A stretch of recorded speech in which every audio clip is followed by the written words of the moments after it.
If you're a founder, you know that fundraising is a big part of the job. What you might not know is that Carta is there to help. Carta's new fundraising suite provides startups of all stages the best tools and support to easily issue safes, accurately forecast dilution, and quickly close funding rounds. Save time, money, and make your next round your best yet. To learn more or to get started, go to carta.com/fundraise. That's carta.com/fundraise.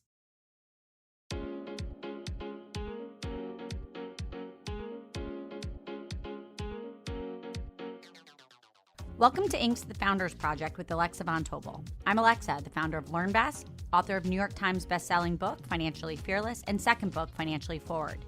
I'm also the founder and managing partner of Inspired Capital, a venture firm focused on the entrepreneurs of the future. Each week, we sit down with a top founder to share their story of guts, inspiration, and drive. This week, I am incredibly excited about my guest. Meet Ivan Zhao, co-founder and CEO of productivity startup Notion. In just 3 years, Notion has gained a cult following of users around the world. The company has an $800 million valuation, a user base of over 1 million, and a team of just 25 employees. Most importantly, Ivan's just a great guy, and I'm really excited to have him on the show today. Welcome, Ivan. How are you? Thank you for having me today. So I just want to start, first of all, you are just such a fun person to be able to get to know. I want to start with, in your own words, what is Notion? And tell us a little bit about not only what is Notion, but just tell us how you got here and what your path has been like. Mm-hmm. Notion is an all-in-one productivity tool. You can use it for things like documents, note-taking, tasks, to-dos, or wikis for your company, or create like whatever database you prefer to keep track of things you care about. We try to solve the problem that right now in our work life or personal life, there are just too many apps and all your information is spread across all those places. And we try to combine them with just one tool. So it's less context switching for you and your team. And we try to make this one tool very flexible so you can customize to whatever your needs are. It almost feels like you're building your own software. So that's a quick summary of Notion. What a good summary. And I promise, I feel like you built a tool that you knew I needed. I'm a busy, hardworking entrepreneur. I run a venture fund and I have 3 little kids. And I swear the amount of context switching, I think Notion really speaks to that person who just cannot keep lists and documents and everything in all of these different places. Where did the idea come from? Tell us your story. We know that you started about 3 years ago. At one point, you lived in Japan, in Kyoto. Now you're back in San Francisco. Walk us through just the last few years and give us all the detail. It's actually more than 3 years. I've been working on this idea almost like 7 years. As a 1.0 was launched about 2 years ago. And before that, we prototyped a bunch of other things. So it's much longer than 3 years. So where do we start it? So Notion is a productivity software, but behind the scene, it's actually really about software in general. So if you really think about it, we use software every day. People use it to solve all kinds of problems we have, but most people can't really modify or create software, right? They are the domain expert that know their problem the most, but they have to use something off the shelf. It's kind of like there are only 3 sizes of t-shirt, you have to fit in one of them. Right? Because of that, people have to duct tape together so many tools to solve their problem piecemeal. It's just not very humane. And that's the software angle is where it got me started. And I remember after I graduated from college, I'm wondering what should I do with my life? And just kind of tired of all the tools out there that's like, well, let's look at how the software industry started back in the 60s and 70s, like how those pioneers thought about software. And if you look back into the computing history, back in 60s and 70s, those pioneers were thinking software not like piecemeal applications, but more like a medium, right? It's kind of like everybody can modify their own tools. And so our mission is very much about that romance of computing. Like if anybody can customize their own tools, the positive second order effect on the world is huge. So to me, with the skill set of a designer and programmer, that's the most meaningful thing I think I can do with my life. So after graduating from school, I just want to start a company based on that idea. So that's where it started 6-7 years ago now. How long were you prototyping? How long were you really working on the idea before you opened it up to a single user? Like I mentioned, 1.0 is 2-3 years ago. It's actually the first few years is a lot meandering. Just because if you really think about it, if the market space is we want to bring computing power, software creation power to everyone, that's a huge search space to create a product out of it.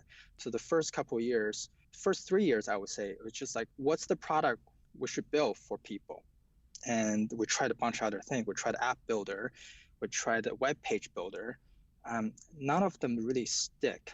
So about, I'd say 2-3 years into that journey, we decided, okay, let's start with what everyday people already use their computer for, which are productivity tools, which are things like Microsoft Office. And let's build up from there, right?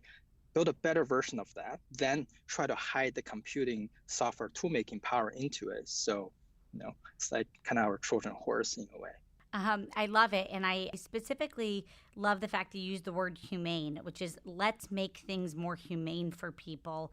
Because I think and by the way, I should have started by saying, I live by productivity tools. And I think one of the amazing things about life these days is we can fit more in because of technology.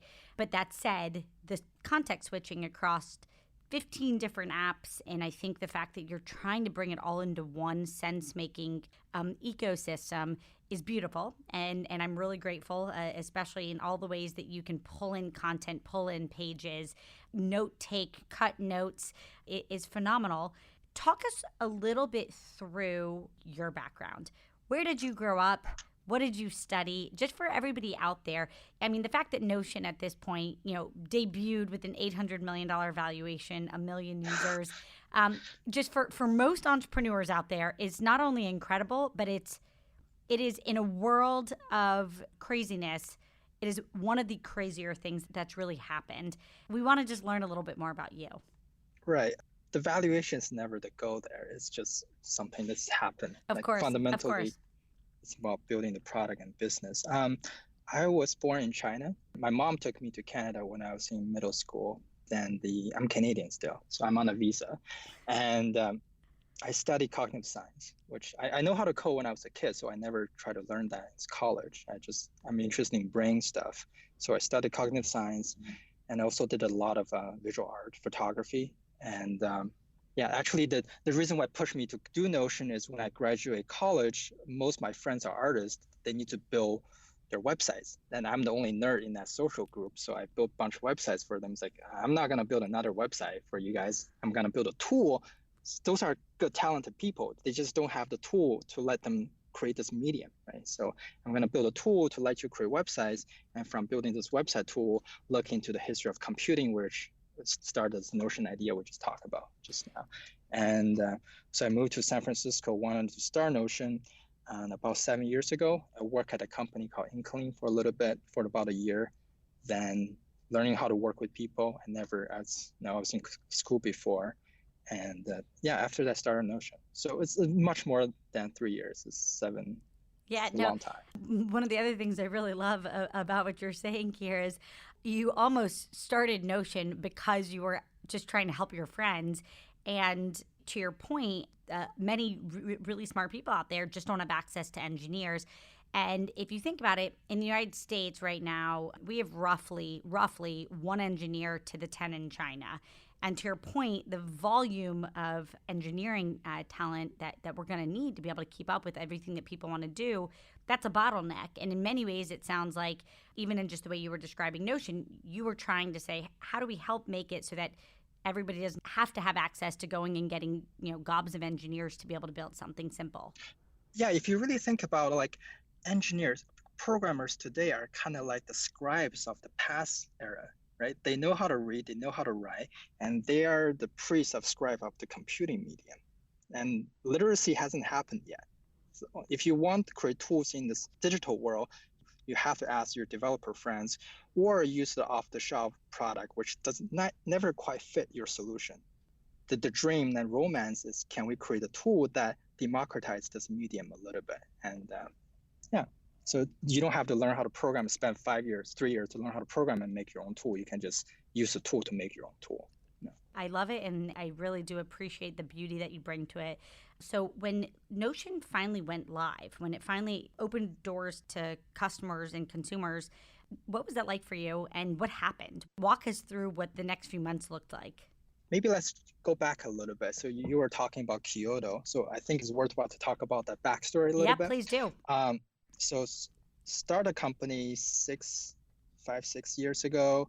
First couple year meander and trying to figure out what the product should be. The idea, the mission are there, but the product we didn't know. And then we decided on building on the productivity angle, spend a year, but realized it's building on the wrong technical foundation. So we have to restart a company.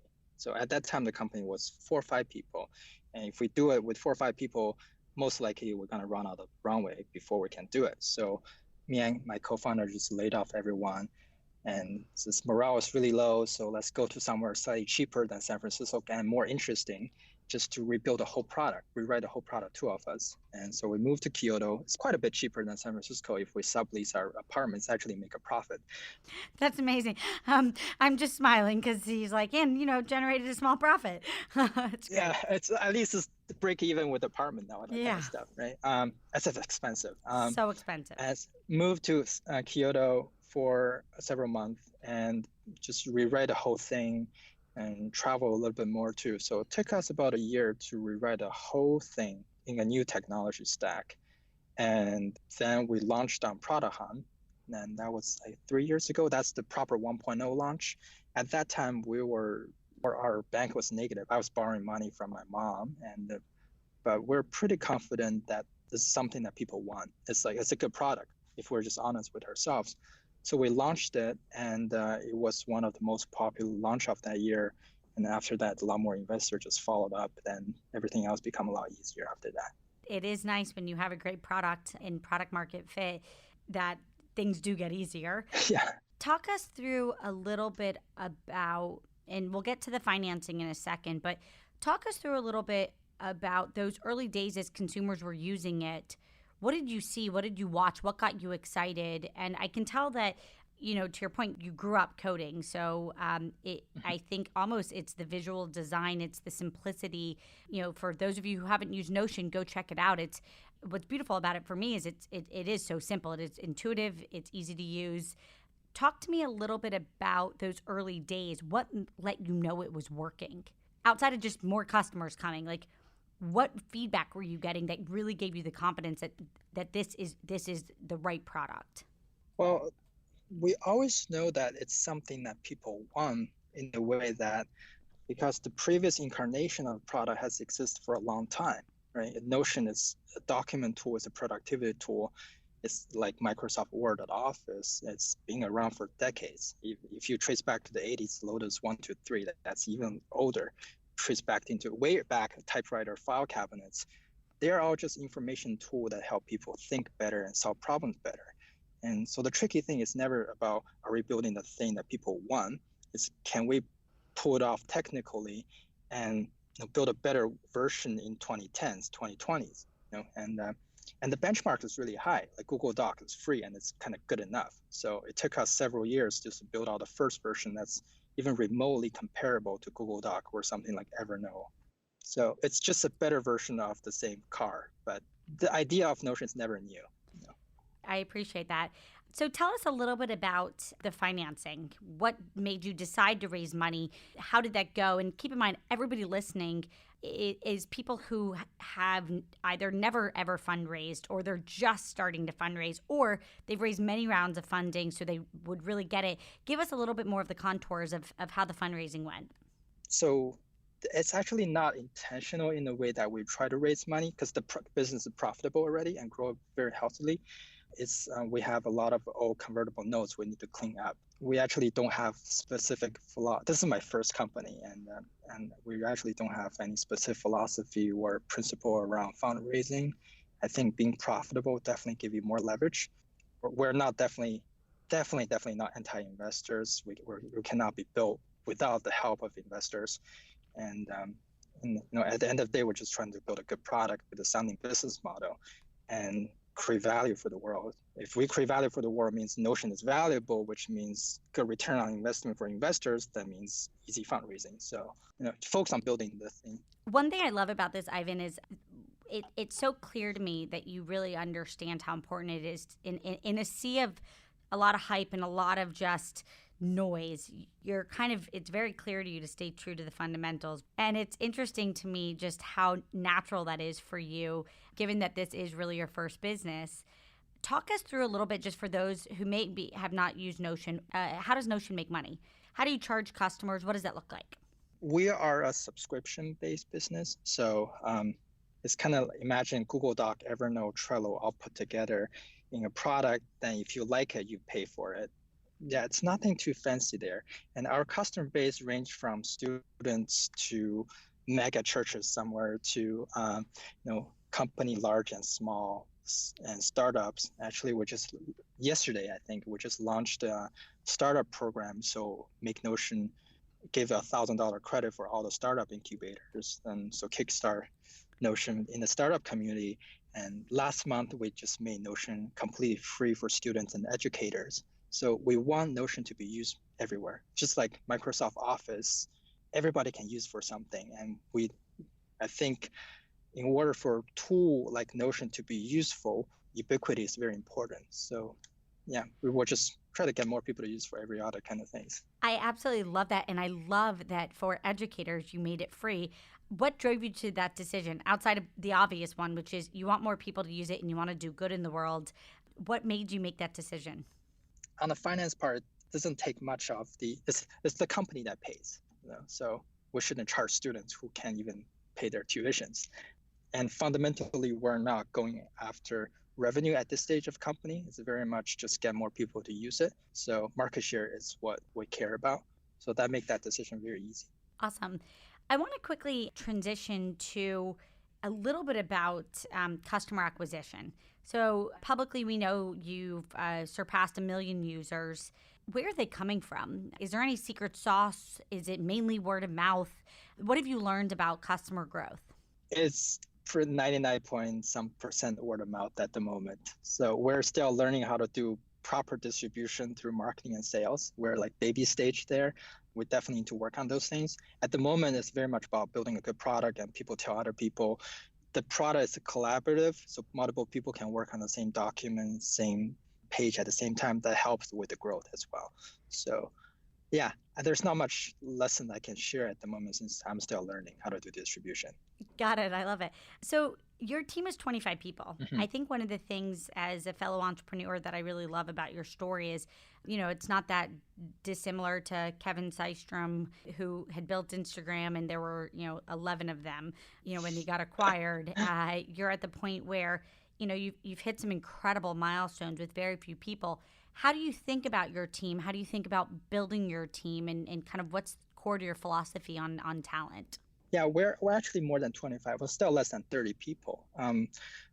It's not very intentionally. We try to keep it small. It sort of just happened because since initially my co-founder and I can do a lot, so we built the first version ourselves. And like our view on that is building software is kind of like making art. A picture by Monet is done by one person.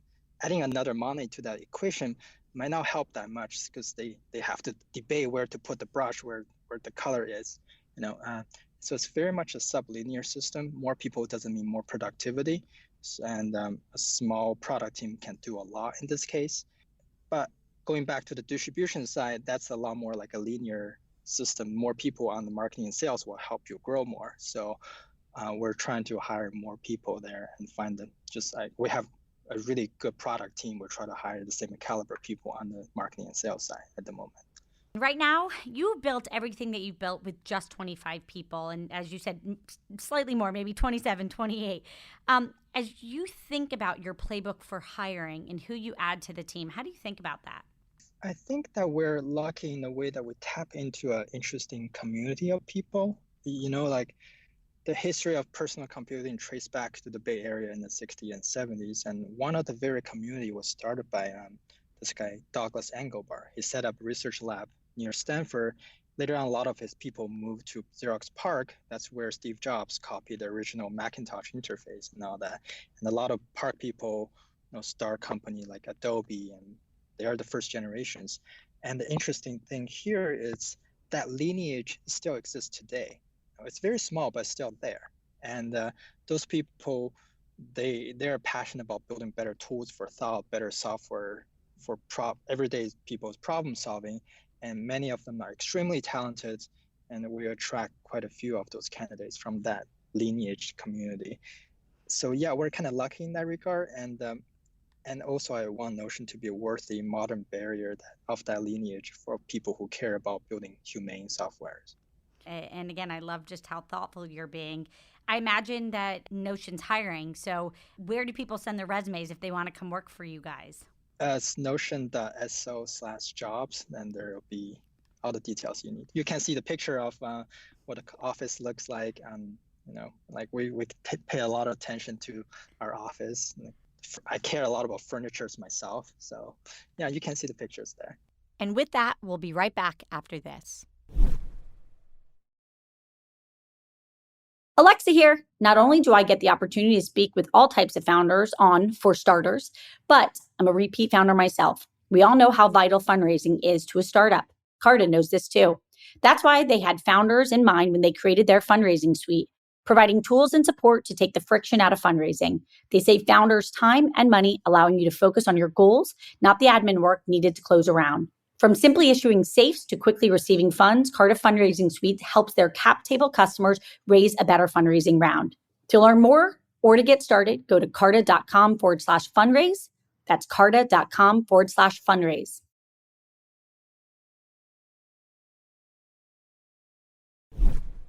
So I want to ask, just today in the last now handful of years, what was the most exciting thing that's happened at Notion where you walked home and you said, wow, I can't believe that happened? Huh. What's so clear to me just getting to meet you is that you're incredibly thoughtful. You are incredibly deliberate. What has been a moment where you were like, wow, that is so exciting? Yeah. So I built the prototype version of Notion in a coffee shop next to my house. I spent more time in that coffee shop than in my living room. That's awesome. And yeah, I remember after we launched 1.0, after a while, and I went to the coffee shop and saw someone using the product in the very same coffee shop I built the prototype. And I remember that day. It's just like, wow, that feeling is really good. Instead of that person using Word or Google Doc or some other products, he uses Notion, and hopefully we brings more value, be more useful to that person. That's a great feeling for me, and I always remember that feeling. Even every day I go to coffee shop, see other people use Notion, still feel it's so special to me. That warms my heart. That it makes me so happy. Yeah. So I want to shift gears a little bit to you as an entrepreneur. As you think through the next 5-10 years of Notion, what's your vision for it? Where do you think this can go? / what is the narrative in your own head about the next 5 to 10 years? What do you want to accomplish? So we talk about more on the mission romance side of let people to build their own tools and use the perfect software for their problem. And maybe we can talk a bit more on the business side of things. So like in ecology or human history, most systems are kind of cyclical, right? Market to me is very much like that, like come in cycles. And so what is the cycles of the software market we're in, and what can we do as Notion as a company in the cycle? So if you think about like software coming to workspace in the early 80s, there are a lot of them. Then there's a cooling down period with the Microsoft monopoly of the 90s. Then there's another explosion with the internet in the 2000s, and which allows so many SaaS companies to flourish like today, right? And when you have too many of one thing, there's value to create some of the opposite things. And I think that value and that opportunity and the window for us to put the mission into the world is there's just too many apps out there. And if we can solve this too many apps problem by building one that can be one product and do the job as many and be as flexible as if the user is a programmer, I think that's the window of opportunity we can push our mission into the world, and that we try to not lose that window. Yeah, and I will just say I really appreciate that. And, as the world is exploding and as there's more entrepreneurs getting backed who are building good things, just the number of digital platforms that we're all beginning to touch is beginning to overwhelm us. Do you feel like the digital world has kind of proliferated so much that we're now at the point where it's got to come back to simplicity? I don't know. I don't have a opinion on that. I do know that, computing as a medium, software or internet as a medium, in the early days, those pioneers were thinking as more on the creativity side of things. People can build their own thing. People can use it for learn, to simulate, to educate. It's kind of today very much on this kind of attention entertainment side of things, like Instagram, and, Facebook, Netflix side of things. Are we going to have this whole food movement with software or computing? I'm not too sure, but hopefully we can do something about it as a company, as Notion, at least on the productivity side. So I want to quickly fast forward. As somebody who's in the intersection of building a great productivity platform that can run and span from your personal life to your workplace life, how do you think about the future of work? And I know this is a broad question, but I just want to get a sense of, when you fast forward a decade, what do you think work looks like here? And I'll just say specifically in America, since you're here. I love that you're here on a visa and bringing just such an incredible innovation to our country. I'm so joyful to hear that. I want to ask, what do you think the future of work looks like? I think there are two directions we can look at this. Tools we're using getting smarter and smarter. That's the narration of AI, right? Eventually they become self-aware. They can do the work we do. So AI is one end of the spectrum. The other end is academic. They call this domain HCI, human-computer interaction. It's how human interacting with tools, how tools can amplify us, augment us, make us smarter and more collaborative. And both things could happen. Notion's very much on the HCI side of things. Can we build a better tool that make us better, which has been around since 60s, 70s, like I talk about. And are we gonna go to the degree that everybody can build their own tool to model their own problem, model their own business before AI replace a lot of us? I'm not too sure, but there's the two views I sort of see the narration plays out for the next while.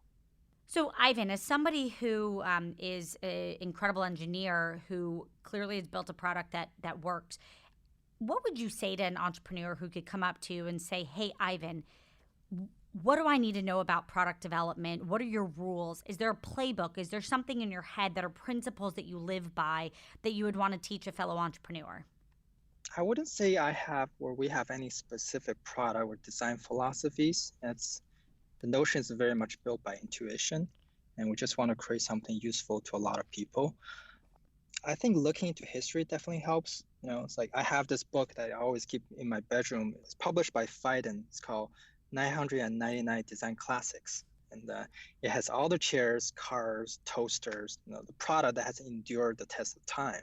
And sometimes I wonder, what makes a software product timeless? To me, in order to be timeless, it has to be used every time. It has to have this long-term healthy symbiosis with its users. You have to solve problems. So if you look at Notion, it's kind of plain, it's kind of minimal, and there's not much innovation on the surface. And for us, the key is not to innovate, it's very much just to solve people's problem and get out of the way. So fundamentally, it's about solving problem. It's not a statement. I love that. First of all, I'm going to immediately buy the book. I love that. It's really heavy. It's really big. It's hard I think it's auto print now. You have to find out on eBay. I was going to say, I actually know exactly what book you're talking about. Okay, yellow color one. It's huge. So I want to quickly go back to you. So you mentioned it. This is the first time you're doing this. This is the first time that you are holding the reins of a company. As you think about just, your own playbook, your own operating system, when do you sleep? Do you exercise? Give us just a quick sense of your own productivity tips. So exercising, reading, all those things are important. You have to do it. I think a lot more that I realized in the past 5-6 years building the company, it's a lot more actually about myself. It's to be more understand my tendencies. To give you one example, I have a pretty intense personality in real life, and I think I got that from my mom. It's kind of like a fire. I just want everybody to know he hides it really well because he could not be friendlier or more warm and welcoming. But I hear you. Okay, keep going. Yeah, so that intensity is kind of like a fire in the way that it can inspire people and light a path forward. But fire can also burn people if not careful. So I'm slowly learning to be more mindful of myself, to be mindful how I can best use this fire. So yeah, it's so much learning about my personal tendency, communication skill, management skill. They're all in that bucket. You know. Tell us a bit more. How are you learning that? Because, and I'll share a story. In my own path, I hired an executive coach when I started Learn Best. I was literally 23 years old. When I dropped out of Harvard Business School, I was just about 24, 25. And by the time had hundreds of employees, I was 31. And I remember bringing on an executive coach because I just intuitively knew that I needed to stay ahead of the curve, but also I wasn't quite sure exactly what I needed to get better at. And I knew that the thing was, to your point, those tendencies, picking up on your own patterns when you got a bit too tired, what happened when when you had a rough day or didn't have the stamina to keep up with all of the different challenges you had to tackle. How are you getting those insights? Who's passing those up to you right now? There's no one answer for that. Like I started working with a coach recently, start doing therapists, all that kind of thing that helped me better at communication and be more self-aware. I think if there's one meta one, it's just to, getting feedback from anywhere you can get, feedback from coworkers, feedback from coaching, feedback from, friends. Just be honest with yourself and get better. That self-reinforcing loop is important. It's probably the most powerful loop for myself. I mean, I think feedback is such a gift. And I feel like the more that you get comfortable getting really real feedback, not like, oh, Ivan, you're amazing, but the like, hey, here's something that could be really helpful to lean into. And I often feel like not enough people give that real feedback. And so I so appreciate that you think that. So just last few questions here. When it's a Sunday night, and you're really excited about the week that's ahead of you at Notion, what's happening in your calendar or what's going on that gets you out of bed? Everything is exciting. It's like I think I'm lucky that my work life, I found the love of my work life fairly early, and I can't imagine doing anything else but building this. Yeah, I'm just very grateful about it. Everything exciting here. That makes me so happy. The smile on your face is so amazing. It's so real. So as you think about one thing that you want to get better at, professionally or personally, what's one thing that you're working on constantly getting better at? It's definitely the communication management skill. It's like it's my first company, and learning how to lead. To me, it's a craft. It's just like coding or design or business strategy. You have to read, you have to learn, you have to practice, and I'm still at the baby stage of learning how to crawl. So awesome. So if you wanted to tell us about one company that's not Notion that you have learned about, that you want to pay it forward to an entrepreneur of the future that you really like, is there a company that's on your radar that you think everybody should know about? Tech company or anything? Company, anything. I'm actually really got into this fashion label called La Mer in Paris. And I think they've been around for a long time, but they got popular in the last few years. And it's just kind of interesting in the way that it's independent owned label rather than being part of a house. And they're sort of anti this kind of fast fashion trend of they're just making basic things, good quality. And so like anti Zara, H&M, and everything's very basic, but with a little bit touch of quirkiness. It's kind of, I really enjoy that, and makes me want to live in Paris. I love that. Just really quickly, what other apps are you using that you love that are not Notion of any kind? I still do quite a bit design, and Figma is definitely a good one. I think the quality is the best product in that category, and it could be the next Adobe. Big fan of Figma. I totally agree. So, Ivan, if you get to do one thing for fun that is not working at Notion, because I can tell your favorite thing to do is work and build at Notion. If you're doing one thing for fun outside of work, what is it? I think it's two things. Watching basketball and maybe reading in bathtub. Those are two things I really like to do. Those are really good things. That is awesome. Yeah. Okay, so just final quick fire round here. Ready? What's your favorite interview question? If you're thinking about adding somebody to the Notion team and you just really want to you get to ask one question, what would that question be? It changes based on my mood, but I usually ask what makes someone happy. That's amazing. That is one of my favorite interview questions too, because they tell you exactly what makes them happy. Yeah. Like, what's your happy code base for an engineer? Like, what's your happy design things? It's like, yeah, what drives people? Okay, last question for you. Ready, Ivan? What makes you happy? Working on Notion makes me happy. It is so true and it is so genuine. First of all, Ivan, thank you so much for joining us today. It has been such a pleasure to have you on the show. Guys, if you haven't already downloaded Notion, go check it out. Download it or check it out at notion.so. Join us for next week, Inks, the Founders Project with Alexa Von Tobel. And thanks, Ivan. Thank you. Yeah. Thank you all for listening. You can subscribe to Inks, the Founders Project with Alexa Von Tobel wherever your podcasts are offered.